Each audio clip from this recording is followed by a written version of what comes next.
Exercise number 137. Ready? Start. Mr. Deputy Speaker, I have carefully listened to the speech of my friend. I quite appreciate his sentiments and arguments.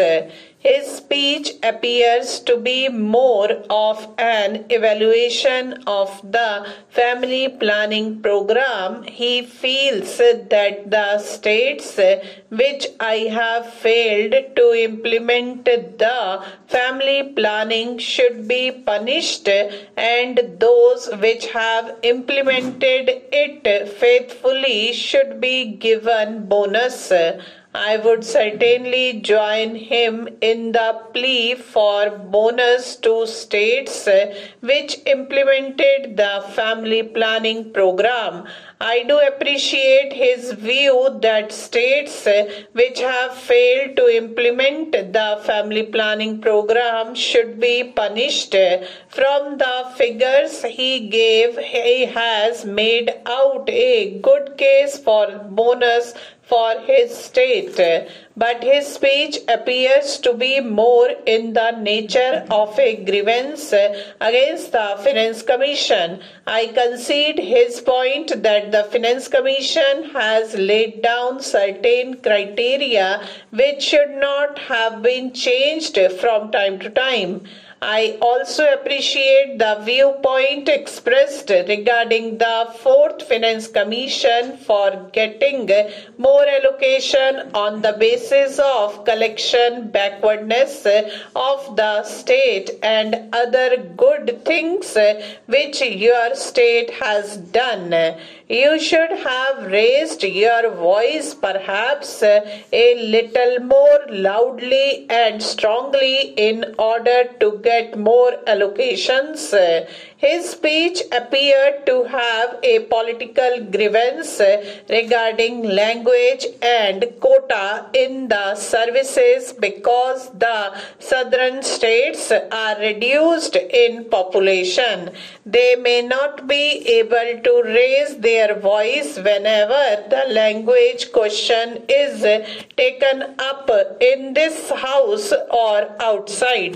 Similarly, in the Central Secretariat, also because of the reduction in population, they may not be able to get a fair share. Therefore, his speech deals with these three grievances. First, for not implementing the family planning program in some of the states. Secondly, not giving justice and proper allocations to the southern states because of the reduction in the population by the Finance Commission. And thirdly, it dealt with the political aspect of the language and the service. Sir, at this time the main question is, do these three types of grievances entitle the honorable member to come forward with a measure which seeks to amend the constitution which has laid down a principle that representation should be given to the people in states in accordance with the population figures? Mr. Chairman, you are quite aware of the fact that our constitution has accepted what is known as the principle of equality of the people. The principle has been accepted by various countries and enshrined in their constitutions.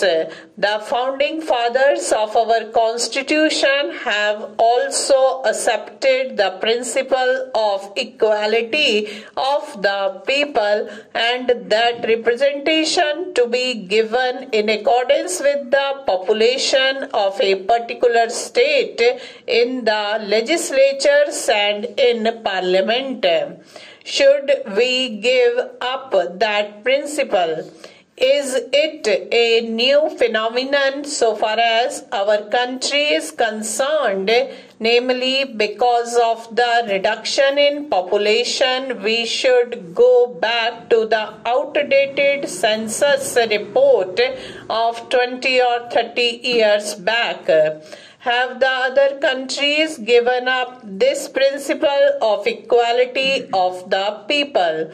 What is the argument assigned apart from three grievances I have enumerated for the amendment of the Constitution?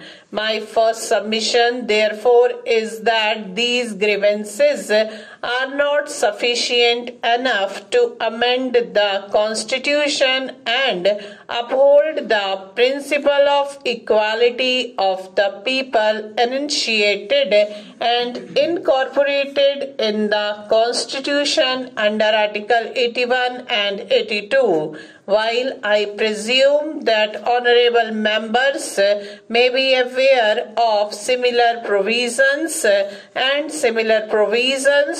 about the equality of the people incorporated in the different constitutions of the different countries of the world, I may report with your permission that the same principle is found in the Constitution of the United States of America.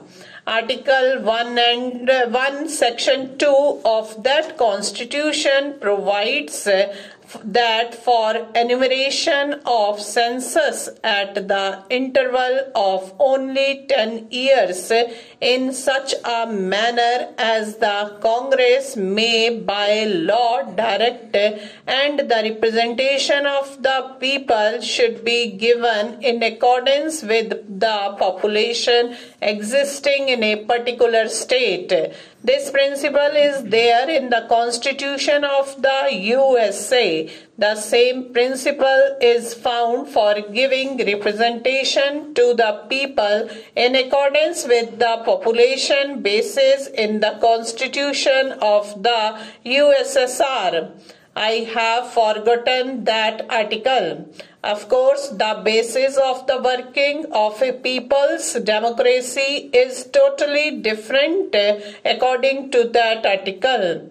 I think it is Article 136 in the USSR Constitution. The party is the nucleus and the party alone has the right, since it is the vanguard of the people and the working classes.